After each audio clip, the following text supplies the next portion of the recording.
for the Honourable Prime Minister. Thank you, Mr Speaker. Mr Speaker, this is a great day for Australia. This is a great day for Australian jobs. This is a great day for confidence, enthusiasm and imagination, because today what we have seen is the parliament work. We've seen the government and the opposition be able to reach agreement on this historic trade deal. And this is a great credit to Andrew Robb, who brought this deal home, and also, I must say, to Senator Wong, the Shadow Trade Minister, who negotiated these changes with Andrew Robb. It is really good for Australians and Australian business in particular to have the confidence that the parliament works, and on a matter as important as this, the two sides can come together. Now, the Leader of the Opposition, I give him credit too. I described the Leader of the Opposition on one occasion as just a cork bobbing along in the slipstream of the CFMEU. Well, I have to say today the Leader of the Opposition has struck out from the slipstream and scored and charted a course that is plainly in the national interest, because this is a deal that always had to be done. China is the world's single largest national market. It is absolutely critical for Australian jobs in the future. It's our biggest export market. We sell it today, not almost entirely, but very largely, the makings of steel, iron ore and coal. The Chinese economy is in a state of transition. It has been heavily dependent on investment, which has been driven over many years by government policy. Every Chinese government for years has recognised that it needs to move to a consumer-driven economy, a consumption-driven economy. And that is why they've taken steps to ensure that Chinese depositors, families putting their money in the banks, are getting a higher interest rate in real terms, wages are improving. There is a general concerted effort to do that. And you see so much evidence of that and so many opportunities for Australia. Mr Speaker, our opportunities in the Chinese market are limited only by our imagination and enterprise. And can I say, we are an extraordinary nation. We have 23 million extraordinary Australians, and their imagination and their enterprise will ensure that we have access to and benefit from this market in a way that even the architects of this agreement, principally the Trade Minister, Andrew Robb, would not imagine. This is going to be a very big step for Australia. Now, let me say something about the way the Chinese market is transitioning. We, in our lifetimes, in the lifetimes of almost everyone in this House, we have seen China go from barely registering in the global economy to being the world's single largest national economy. I see the honourable member for Fraser at the table opposite. Some economists say the United States is still a bit ahead, but everyone agrees China will overtake it in due course as the single largest national economy. Now, when Mao Zedong succeeded in taking over China in 1949, he stood on top of Tiananmen and he said the Chinese people have stood up. And so they have. So they did, against a lot of challenges.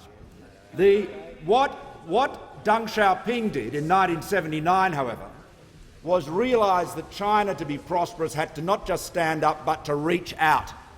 And he evoked the memory of the 15th century Admiral Zheng He, who toured all through Southeast Asia and the Indian Ocean, and he said, when we were open to the world, we were strong.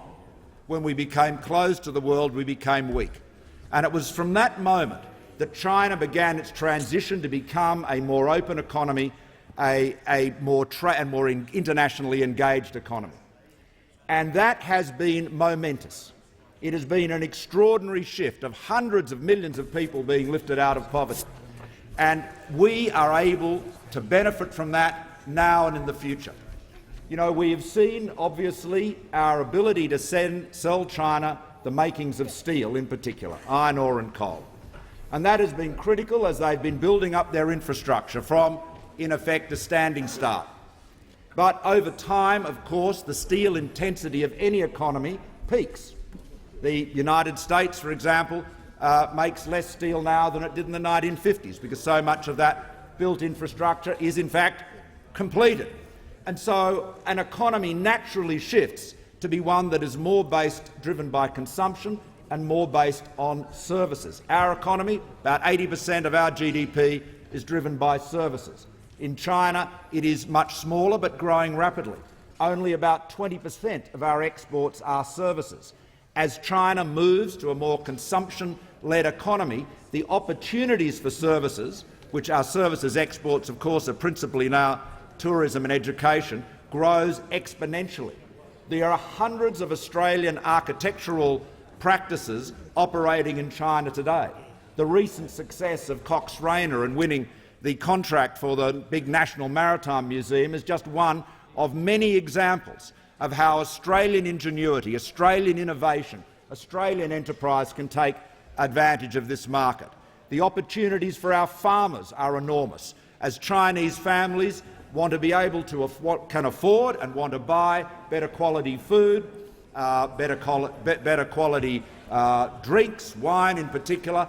Enormous opportunities for us, and this is now made possible by this agreement. So, Mr.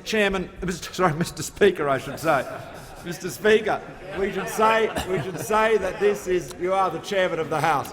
But, Mr. Speaker, we have a great achievement here. Now, I'm pleased that we've been able to provide some assurances to the Labor Party.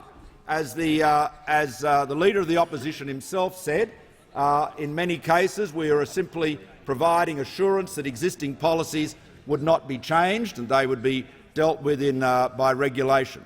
And it is good that we've been able to achieve that.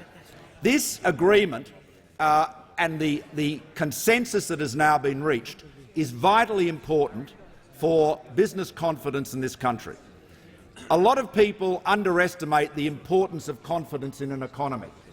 We've got to remember that while interest rates are at their lowest in human history, nonetheless we want to see more employment, more innovation, more enterprise, more investment. And what drives that investment, what drives those business decisions, is confidence, a belief that people have that the future is going to be better, that there will be more opportunities in the future. This agreement flings open the door to the largest single national market in the world. It is an absolute foundation stone for our future prosperity, because we know and we recognise, and I'm sure all honourable members recognise, that our prosperity depends on Australia being more competitive, more productive, more internationally engaged, more innovative. That is how we remain and become an even greater high-wage, generous social welfare net economy.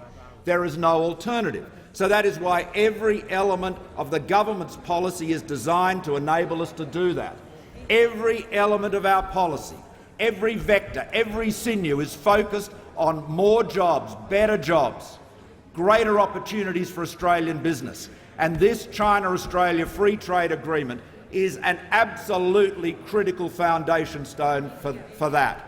This is a great day for Australians. It's a great day for Australian jobs. It's a great day for Australian business, and it will provide additional confidence and leadership that our economy needs to continue to prosper in this, the most exciting time to be an Australian.